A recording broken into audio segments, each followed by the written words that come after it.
వీటిలో మరో breaking news చూస్తున్నాం. ఆంధ్రప్రదేశ్లో కొత్త మద్యం పాలసీకి లైన్ క్లియర్ అయింది. ఈ రోజు నుంచి నూతన మద్యం పాలసీ అమలు కాబోతుంది. ప్రైవేటు మద్యం దుకాణాల లైసెన్స్కు నోటిఫికేషన్ జారీ చేసింది ప్రభుత్వం. 2 ఏళ్ల కాల పరిమితితో ఈ లైసెన్సులు జారీ చేస్తారు. ఈ నెల 11న లాటరీ పద్ధతి ద్వారా ప్రైవేటు మద్యం దుకాణాలకు పర్మిషన్ ఇస్తారు. 12 నుంచి ఈ మద్యం దుకాణాల ద్వారా విక్రయాలు జరుగుతాయి.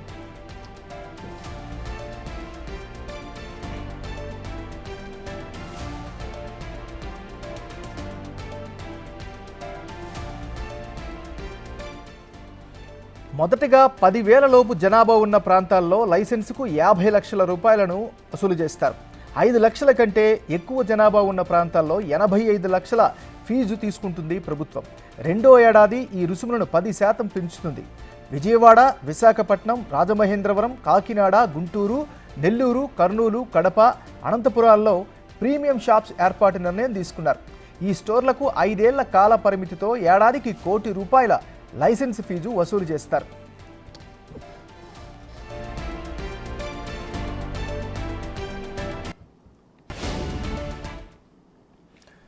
మనం బ్రేకింగ్ న్యూస్ చూస్తున్నాం. ఆంధ్రప్రదేశ్లో కొత్త మద్యం పాలసీకి లైన్ క్లియర్ అయింది. ఈ రోజు నుంచి నూతన మద్యం పాలసీ అమలు కానుంది. ప్రైవేటు మద్యం దుకాణాల లైసెన్సుకు నోటిఫికేషన్ జారీ చేసింది ప్రభుత్వం. 2 ఏళ్ల కాల పరిమితితో ఈ లైసెన్సులు జారీ కానున్నాయి. ఈ నెల 11న లాటరీ పద్ధతి ద్వారా ప్రైవేటు మద్యం దుకాణాలకు పర్మిషన్ ఇస్తారు. 12 నుంచి ఈ మద్యం దుకాణాల ద్వారా విక్రయాలు జరుగుతాయి. మొదటగా 10,000 లోపు జనాభా ఉన్న ప్రాంతాల్లో లైసెన్సుకు 50 లక్షల రూపాయల రుసుమును వసూలు చేస్తున్నారు. 5 లక్షల కంటే ఎక్కువ జనాభా ఉన్న ప్రాంతాల్లో 85 లక్షల ఫీజు తీసుకుంటోంది ప్రభుత్వం. రెండో ఏడాది ఈ రుసుములను 10% పెంచుతుంది. ఇక ఇదే అంశానికి సంబంధించి మరింత తాజా సమాచారాన్ని మా రిపోర్టర్ శివ అందిస్తారు. శివ, మొత్తం మీద చూసుకుంటే ఆంధ్రప్రదేశ్లో కొత్త మద్యం పాలసీని ప్రభుత్వం నోటిఫై చేసింది. అక్టోబర్ 12 నుంచి సెప్టెంబర్ 30, 2026 వరకు ఈ పాలసీ అమల్లో ఉంటుంది. దాదాపుగా 3,396 మద్యం షాపులకు సంబంధించి కూడా ఆంధ్రప్రదేశ్లో సోమవారం అర్ధరాత్రి నోటిఫికేషన్ జారీ చేశారు. దీనికి 3 పద్ధతుల చొప్పున కూడా డిపాజిట్ ని ఏర్పాటు చేశారు. ₹2 లక్షల డిపాజిట్ చేయాలి. ఇది నాన్ రిఫండబుల్ ఉంటుంది. అలాగే క్రెడిట్ డెబిట్ కార్డు ద్వారా లేకపోతే బ్యాంక్ చలన ద్వారా రుసుము చెల్లించవచ్చు, లేకపోతే డీడీ తీసుకొని నేరుగా ఎక్సైజ్ స్టేషన్ లో చెల్లించాలి. ఇదన్నీ కూడా జిల్లా కలెక్టర్ నేతృత్వంలో లాటరీ తీసి కొత్త పాలసీని ఎంపిక చేసే పరిస్థితి కనిపిస్తోంది. అలాగే మద్యానికి సంబంధించి కూడా 4 స్లాబులతో రుసుములు ఖరారు చేశారు. తొలి ఏడాది 10,000 లోపు జనాభా ఉన్న ప్రాంతాల్లో 50 లక్షలు, 5 లక్షల కంటే ఎక్కువ జనాభా ఉన్న ప్రాంతాల్లో 85 లక్షల లైసెన్స్ ఫీజుగా నిర్ణయించారు. రెండో ఏడాది ఈ రుసుముపై 10% పెంచుతూ కూడా ఎక్సైజ్ శాఖ నిర్ణయం తీసుకుంది.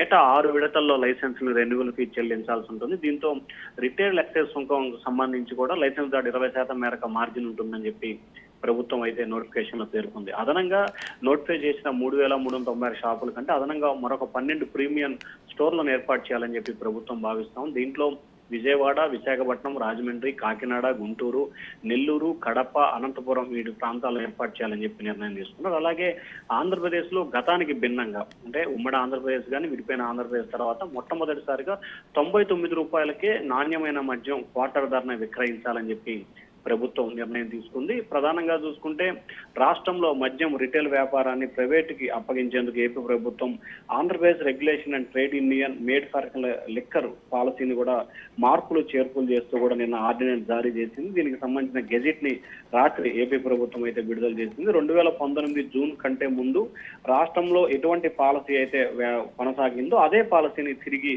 అమలు చేస్తూ ఏపీ సర్కార్ కొత్తగా నిర్ణయం తీసుకుంది. అలాగే ఎన్నికల మేనిఫెస్టోలో ప్రకటించిన దానికి అనుగుణంగా గీత కార్మికులకు వచ్చే 6 కులాల్లో దాదాపుగా 340 షాపులను కేటాయించాలని చెప్పి ప్రభుత్వం నిర్ణయం తీసుకుంది. వీరిలో ఉత్తరాంధ్రలో ఎక్కువగా వచ్చే అవకాశం కనిపిస్తా ఉంది. శ్రీకాకుళం జిల్లాలో 2, విశాఖ జిల్లాలో 1, విజయనగరంలో 1 చొప్పున రిజర్వ్ చేసినట్లు కూడా తెలుస్తా ఉంది. ఈ రిజర్వ్ సంబంధించిన పాలసీలు, విధి విధానాలకు సంబంధించి 3 రోజుల్లోనే పూర్తి స్థల వివరాలు తెలిపే అవకాశం కనిపిస్తా ఉంది. Nagaraju, thank you Shiva.